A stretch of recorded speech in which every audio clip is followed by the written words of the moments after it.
राष्ट्रीय लोकदल की ओर से 2024 के लोकसभा चुनाव की तैयारी शुरू कर दी गई है। इसी क्रम में आरएलडी के राष्ट्रीय अध्यक्ष चौधरी जयंत सिंह की अनुमति से राष्ट्रीय लोकदल के प्रदेश अध्यक्ष रामाशीष राय ने प्रदेश कार्यकारिणी की घोषणा की है। इसमें 12 उपाध्यक्ष और 30 महासचिव शामिल हैं।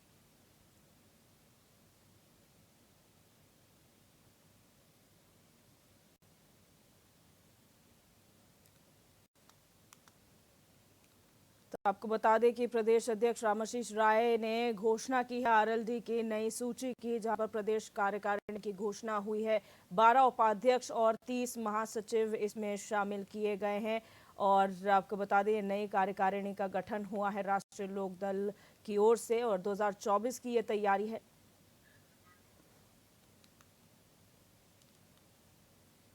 और हमारे संवाददाता जय त्रिपाठी हमारे साथ फोन लाइन पर जुड़ चुके हैं। जय, जानकारी चाहेंगे ये जो सूची जारी की गई है नई कार्यकारिणी के, कौन से बड़े नाम इसमें शामिल किए गए हैं? देखिए दिव्य, जिस तरीके से बात किया जाए तो कहीं न कहीं लोकसभा 2024 के चुनाव की पूरी तरह से तैयारियां होती हुई नजर आ रही है। तो इसी कड़ी में अगर आपको बताते चले कि चाहे वो हम भारतीय जनता पार्टी की बात करें, चाहे हम कांग्रेस की बात करें या जिस तरीके से सपा की बात करें, तो सभी लोग पूरी तरह से तैयारी कर रहे हैं।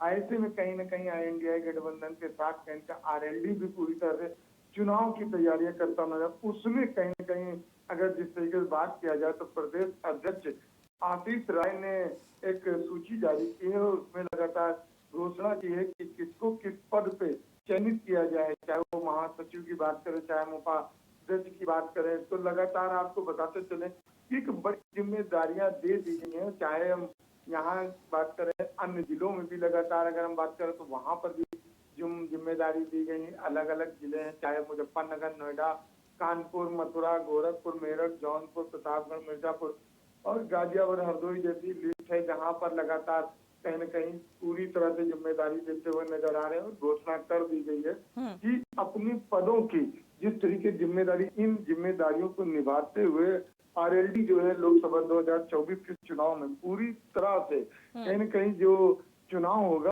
उस चुनाव में जिस तरीके की प्रक्रिया रहेगी वो कहीं न कहीं उस प्रक्रिया को पूरी करते हुए एनडीए गठबंधन को विजय कराने के लिए लगातार प्रयासरत रहे। तो जिस जिस तरीके से बात करें तो हम आरएलडी की बात करें तो आरएलडी लगातार किसानों की पार्टी है और किसानों के लिए सदा सोचती चलती आ रही। लेकिन जिस तरीके से चुनाव की बात करें तो चुनाव में उसका एक अपना अस्तित्व है और उस अस्तित्व को देखते हुए कहीं न कहीं एक बड़ी पदाधिकारियों की लिस्ट घोषित कर दी गई है। और इसमें आपको बता दें जिस तरीके से ये लिस्ट घोषित की गई है तो इसमें पूरी तरह से जो उत्तर प्रदेश लोकदल के प्रदेश अध्यक्ष आशीष राय हैं, उन्होंने पूरी सहमत जताई और ये भी जताया है कि आरएलडी पूरी तरह से कार्य करके आईएनडीए में जिस समाजवादी पार्टी के साथ उनका गठबंधन है, जुड़े हुए हैं, साथ चुनाव लड़ रहे हैं। तो ऐसे में कहीं न कहीं आरएलडी पूरी तरह से चुनाव में भागीदारी करके आईएनडीआई गठबंधन को जिताते हुए नजर आएगी। जी जय, बहुत शुक्रिया जानकारी के लिए।